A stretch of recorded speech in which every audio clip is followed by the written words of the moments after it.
అందరికీ నమస్తే అండి. రెండు పార్టీల్లో కూడా అంటే రెండు పక్షాల్లో కూడా పార్లమెంటు నియోజకవర్గాల వారీగా అసెంబ్లీల వారీగా అభ్యర్థులు ఇప్పుడిప్పుడే ఖరారవుతున్నారు. సో మన ఏపీ 175 ఛానల్కి పెద్ద పని పడింది.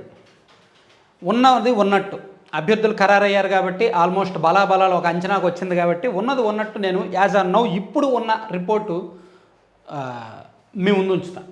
పార్లమెంటు నియోజకవర్గాల వారీగా ఆల్రెడీ మనం దీనికి ముందు ఏలూరు పార్లమెంట్ నియోజకవర్గం మీద చెప్పాను, అలాగే నర్సరావుపేట పార్లమెంటు నియోజకవర్గం మీద చెప్పాను. ఇప్పుడు ఈ వీడియోలో కాకినాడ పార్లమెంటు గురించి చూద్దాం.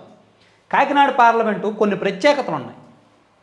రెండు పార్టీల అభ్యర్థులు కూడా లాబీయిస్టులు, హై లెవెల్ హై ప్రొఫైల్ ఉన్న, not politicians, purely business man, purely ఇద్దరు కూడా వ్యాపారస్తులే, ఇద్దరు కూడా లాబీయిస్టులే, ఇద్దరు కూడా ఢిల్లీ స్థాయిలో పెద్ద పెద్దోళ్ళతో పరిచయం ఉన్నవాళ్ళే, ఇద్దరూ కూడా అర్ధబలం అంగబలం పుష్కలంగా ఉన్నవాళ్ళే, సామాజిక బలం పుష్కలంగా ఉన్నవాళ్ళే.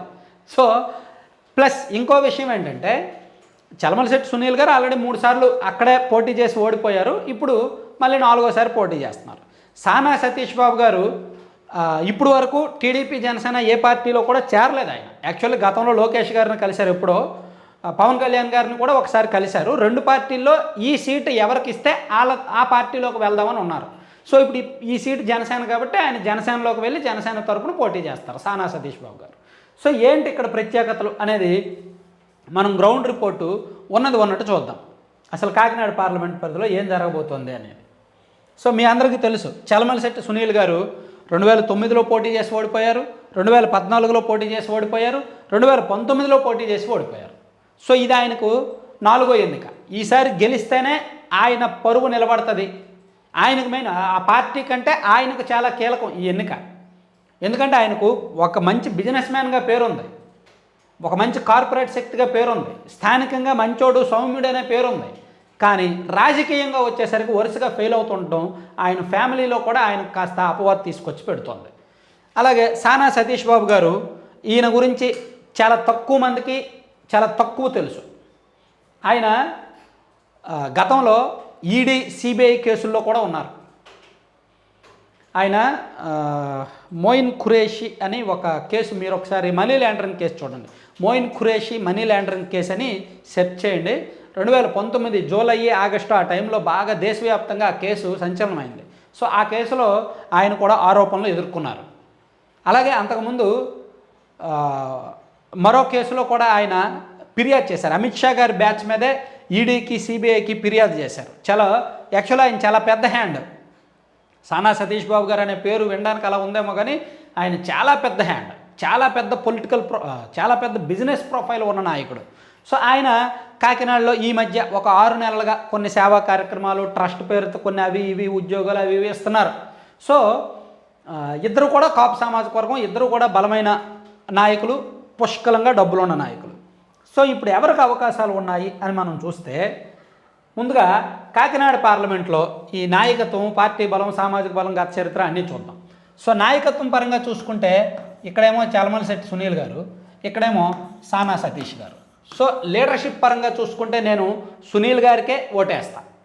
ఎందుకంటే సానా సతీష్ గారు కొత్త రాజకీయానికి, పార్టీకి కొత్త.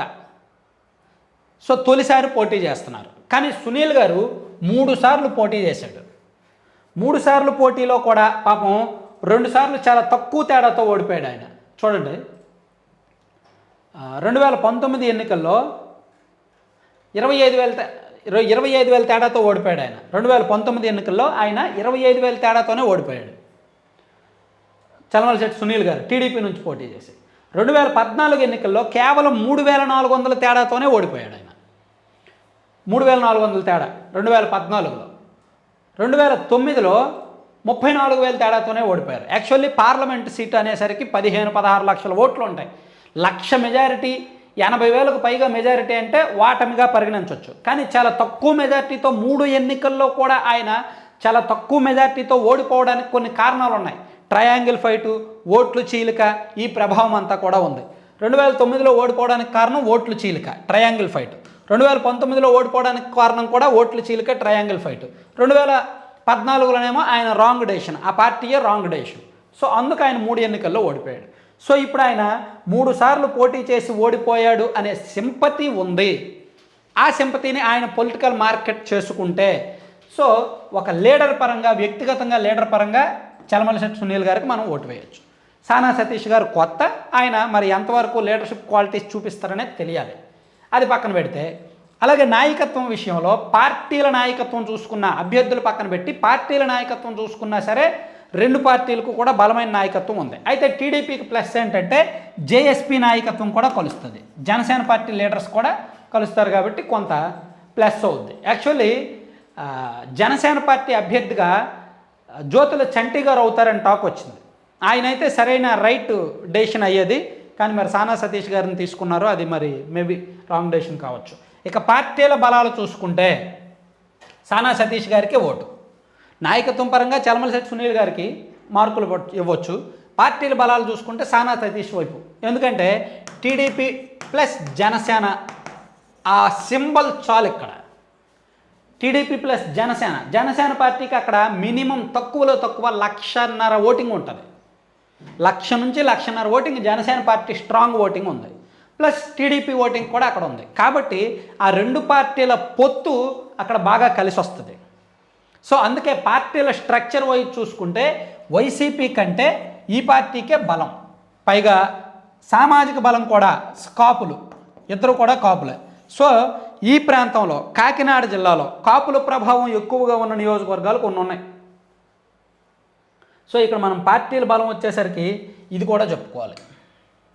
పార్టీల బలం వచ్చేసరికి అసెంబ్లీల వారీగా చూసుకుంటే తుని యాక్చువల్లీ 50-50 ఉంది.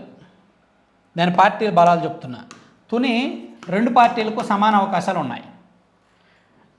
అక్కడ నేరుగా యనమల రామకృష్ణుడు గారు రంగంలోకి దిగారు కాబట్టి వాళ్ళ అమ్మాయి కోసం ఇక్కడ 50-50 హోరాహోరీగా ఉంటుంది.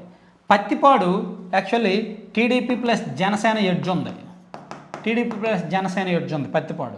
పిఠాపురం కూడా 2 పార్టీలకు ఎడ్జ్ ఉన్నప్పటికీ టీడీపీ ప్లస్ జనసేనకే ఛాన్స్ ఉంటుంది. 2 పార్టీలు హోరాహోరీ ఉన్నప్పటికీ టీడీపీ ప్లస్ జనసేనకే ఎక్కువ ఛాన్స్ ఉంటుంది.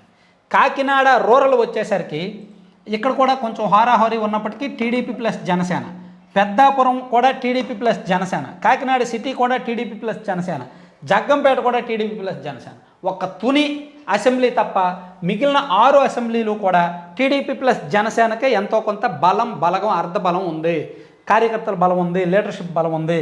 కాబట్టి అదే ప్రభావం మనం పార్టీల బలాన్ని ఇక్కడ మాట్లాడుకున్న టీడీపీ ప్లస్ జనసేనకే ఎక్కువ అవకాశాలు ఉంటాయని చెప్పుకోవచ్చు. ఇక సామాజిక బలం కాపు కమ్యూనిటీ ఓటింగ్ ఎక్కువ ఇక్కడ. కాపు తర్వాత శెట్టి బలిజ ఓట్లు ఎక్కువ. శెట్టి బలిజ కూడా ఎంతో కొంత టీడీపీ ప్లస్ జనసేన వైపు ఉన్నారు. శెట్టి బలిజ ఓట్లు 50-50 అవుతాయి అనుకున్న వైసీపీకి ప్లస్ టీడీపీ ప్లస్ జనసేనకి 2 పక్షాలకు 50-50 అవుతాయి అనుకున్న కాపులు మాత్రం ఈసారి ఎక్కువ టీడీపీ ప్లస్ జనసేన వైపు మొగ్గు చూపే అవకాశం ఉంది. అలాగే అదర్ బీసీ కమ్యూనిటీస్ కమ్మాస్లో కూడా కొంత అటే ఉంది. ఇక గత చరిత్ర ఏమంత పుష్కలంగా 2 పార్టీలకు కూడా అంత కరెక్ట్గా ఏం లేదులే. సో గతంలో 2 పార్టీలు కూడా సమానంగానే గెలుచుకొచ్చారు. ఏదో ఒక పార్టీయే గెలుస్తుందని చెప్పడానికి లేదు. 2019లోనేమో వైసీపీ, 2014లో టీడీపీ, 2004, 2009లోనేమో కాంగ్రెస్, 99లోనేమో టీడీపీ, అలా గెలుస్తున్నారనమాట. సో ఓవరాల్గా కాకినాడ పార్లమెంట్ చూసుకుంటే ఇప్పుడు ఉన్న లెక్కల ప్రకారం పార్టీ పరంగా, కేవలం పార్టీ వ్యక్తిగతంగా, మనిషి పరంగా, లీడర్ పరంగా చూసుకుంటే చలమలశెట్టి సునీల్ గారికి అవకాశాలు అనుకోవచ్చు. పార్టీ పరంగా, పార్టీ సింబల్ పరంగా, వేవ్ పరంగా చూసుకుంటే సానా సతీష్ గారికి అవకాశాలు ఉంటాయి అనుకోవచ్చు. సో సునీల్ గారికి కొన్ని అవకాశాలు ఉన్నాయి. ఆయన వేసే అడుగులు, ఆయన చేసే ప్రచారం, ఆయన చేసుకునే పోల్ మేనేజ్మెంటు, పార్టీలకు సంబంధం లేకుండా నన్ను చూసి ఓటు వేయండి అనే ఒక సింబాలిక్గా, ఒక సింపథెటిక్గా ఆయన ప్రజల్లోకి వెళ్ళగలిగితే బాగానే ఉంటుంది. పైగా సునీల్ గారు ఇంకొక 6 నెలల ముందు దిగుంటే, 6 నెలల ముందు కనుక ఫీల్డ్లోకి దిగుంటే వేరేలా ఉండేది. ఇప్పుడు వరకు వదిలేసి ఎన్నికలకు 2 నెలల ముందు వచ్చి క్యాస్ట్రోల్గా ఉండి మళ్ళీ ఓడిపోతే వెళ్ళిపోవడం కాకుండా నిజంగా ఆయనకు పోటీ చేసే ఉద్దేశం ఉంటే ఒక్క 6 నెలల ముందు దిగాల్సింది, దిగి అందరికీ అందుబాటులో ఉండి క్యాడర్ని సెట్ చేసుకోవాల్సింది. అప్పుడు టీడీపీ ప్లస్ జనసేన పొత్తు ఉన్నప్పటికీ ఆయనకు అవకాశాలు బాగుండేవి. సో చూద్దాం ఏం జరుగుతుందని. Thank you.